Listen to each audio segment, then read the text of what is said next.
Hello and welcome to Game Time Kids. I'm Spencer Bratcher and tomorrow is Trevor Morris. Today we're going to be talking about Payton Manning, many injuries, trade rumors surrounding him. We're also going to talk about Ricky Ray, who was recently traded for our first CFL talk for Stephen Giles of the Toronto Argonauts. We're also going to talk about the Super Bowl XLVI in which the New York Giants won. Yes, and we're going to start with Payton Manning. He has some serious neck injury, An arm injury. surgery. He can't. It hurts when he throws the ball. The injuries that costed him a year, and that's why the team went 2-14 because they had to use Curtis Painter, and Apparently they need a new backup. Yeah. So first, the only problem is with the injury is that Payton Manning might not be that good. So you might be paying $25 million for Payton Manning, and he might be bad, and you might not have a good quarterback. But if you give him away, he might be a great on another team, and he might lead them to a Super Bowl. Well, maybe not lead them to a Super Bowl. Might. Depends on what team. So it's going to be hard, but the GM has a lot to think about here. It may. But he's had 6 months to think about it. Still. So he has to make a decision. He said he'd make a decision before or on the Super Bowl day, and it's been 6 months. Still. It's been a week since. It's hard. If I was the GM and you were injured, then I would have to take time because I don't know if he'll be that good anymore. But he's had 6 months. Is that not time? That is time, That's but plenty of he time. still needs more because he might not be as good or he might be as good. So they're going to have to make a good They've thing. had 6 months to choose But about that. I do think that he will stay with the Colts and they'll get Andrew Luck. He might be really good and he might lead them to the playoffs, or he might be really bad and you still got him. You have Andrew Luck to lead them to, and he can be a great quarterback. He can be an amazing quarterback. Yes. Andrew Luck, I watched him play a few times. Pretty good. Yeah, Stanford. Same style as Payton Manning. So we're gonna go over to the Ricky Ray talk, and Ricky Ray was traded in the offseason for Stephen Giles on December 12th, 2011. And when Ricky Ray was traded, I was like, oh my God, I have to call Trevor because he was traded. He just happened to watch SportsCenter on that day. I turned on the TV as soon as I heard him say Ricky Ray was traded. But it's just funny because Ricky Ray they were team building from 2005 to 2006 and on to 2011, and then they finally got their team in 2011 and then almost make it to the Grey Cup. Then you get rid of them. So it's kind of a weird situation there because you do get Stephen Giles, who also is old. Ricky Ray may be old, but so is Stephen Giles. So you're gonna have to They're the same age. You're gonna have to team build again. And Stephen Giles has a lot of new faces on here, like Fred Stamps and all those other guys. A lot of new quarterbacks on different teams. Yes. So what I'm going to do here is I'm going to show you some of Ricky's old routes. Can I hold it? Yeah, it's kind of hard. This is Ricky Ray right here.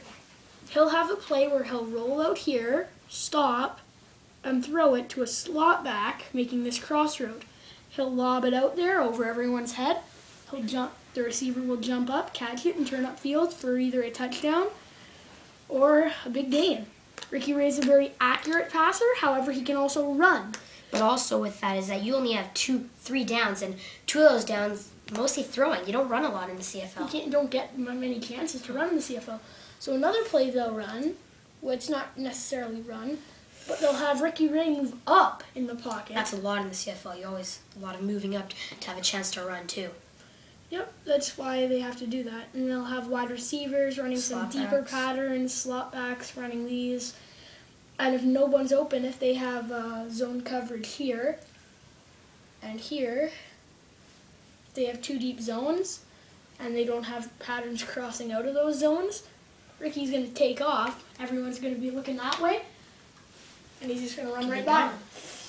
So, but Ricky Ray, he's a guy who very classy. But when Stephen Giles got traded, Stephen Giles was like, yes, finally on a good team. And then Ricky Ray was like, are you kidding me? Are you kidding me?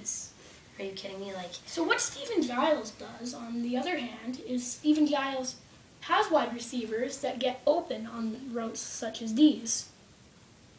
A lot of deep routes for him. However, Stephen Giles, not that accurate. Not very accurate. He'll often throw backwards, too far ahead, up top. He's a good quarterback, but he's still learning. So another thing Stephen Giles has a higher ability than Ray to do is take off and run. He's a little bit faster. I don't think he's that much faster. He's more agile. He knows how to make cuts. He plays running back better than Ray does. Yeah, so, but Steven Giles, you know, I just thought it was a dumb decision to get traded, make the trade, but, you know, it's those GMs, so. All right, we're going to have to move on here because we're nearing 5 minutes, and we're going to move on to here's some recent trades. XLV. Buck Pierce was re-signed by the Blue Bombers. Lions re-signed kicker Paul McCallum. Cats released tailback Avon Colborn. Aaron Rodgers wins NFL MVP of the year. Drew Brees wins Offensive Player of the Year. The top coach was the 49ers, Jim Harbaugh. And the comeback player of the year was Matthew Stafford of the Detroit Lions. And now I think they're right about that. Matthew Stafford did come back. So thank you for watching Game Time Kids. There's more. Yes, there is. We're going to talk about the Super Bowl XLVI, which the Giants did win, which I was told this hat because they're my favorite team. But how did the Giants win this game?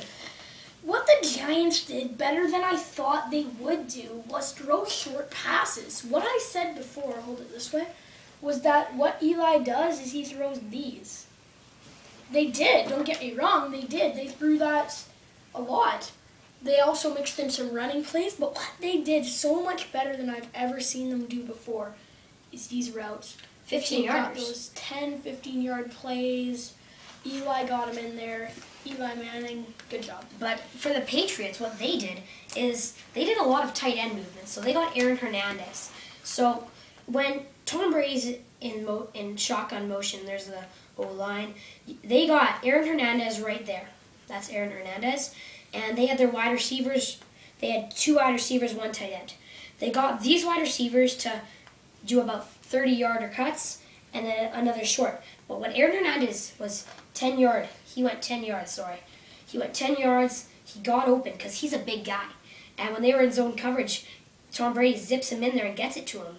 So one thing that the Patriots couldn't do is they did a lot of tight end, and tight ends aren't going to get you the yards. The Patriots did. This is the sort of defense they played, expecting a lot more deep bomb screen passes than they got. That's why Eli Manning's passes right here were so effective. Because it's really hard to compete with Victor Cruz, Mario Manningham, Hakeem Nicks, all those great guys. But these zones, later into the game, they got kind of nervous about being beaten. They moved these zones down here, and that's why they started being able to throw down like the the Mario Manningham catch. Mario Manningham, that's something you're going to see for the next 5 years. And I think, thank you for watching Game Time Kids. Come next week to see our early predictions, who will come up hot in the NFL and the CFL. Thank you for watching Game Time Kids. I'm Spencer Bradshaw. This is Trevor Morris. Good night. See ya.